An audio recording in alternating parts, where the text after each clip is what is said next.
mga kahugot. Ayan, magandang gabi po sa inyong lahat. Andito po tayo ngayon sa may Grand Canal. Ayan.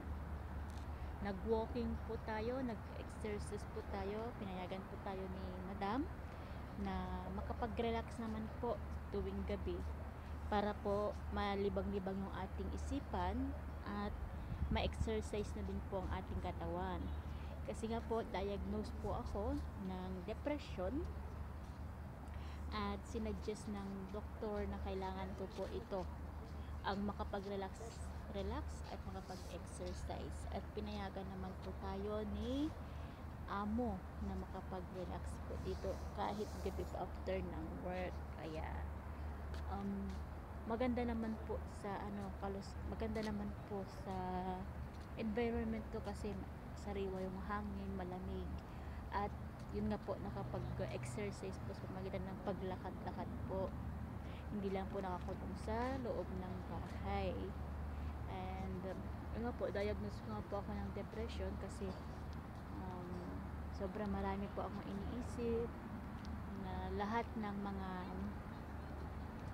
nangyari sa akin nung kabataan ko, lahat ng mga failure na bumabalik po sa akin, lahat ng masasakit na nangyari sa aking buhay ay bumabalik po. Kaya sobra po ang naapektuhan ulit yung mental health ko. Hindi po ako nakakatulog, hindi po ako nakakain. Yung 70 kilo ko po ay naging 55 kilos na lang. Tapos lagi pong nanginginig yung aking at namamanhid ang buo kong katawan, nanahilo at mataas na po yung BP ko. Pero lahat naman po ng blood test ko is clear, maliban po yung high blood, mataas po yung blood pressure ko. At yun nga po,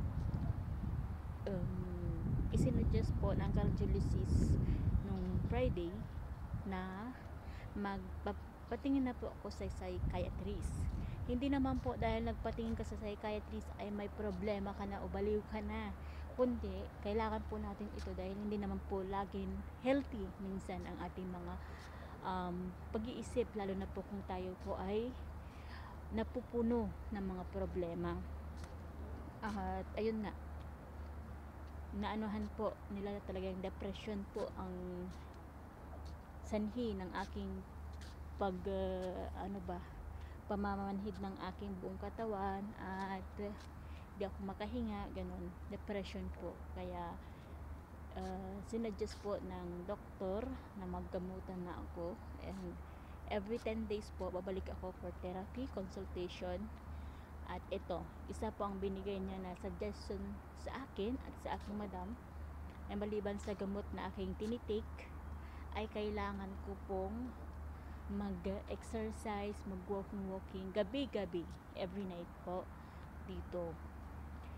Thanks God po, pinayagan tayo.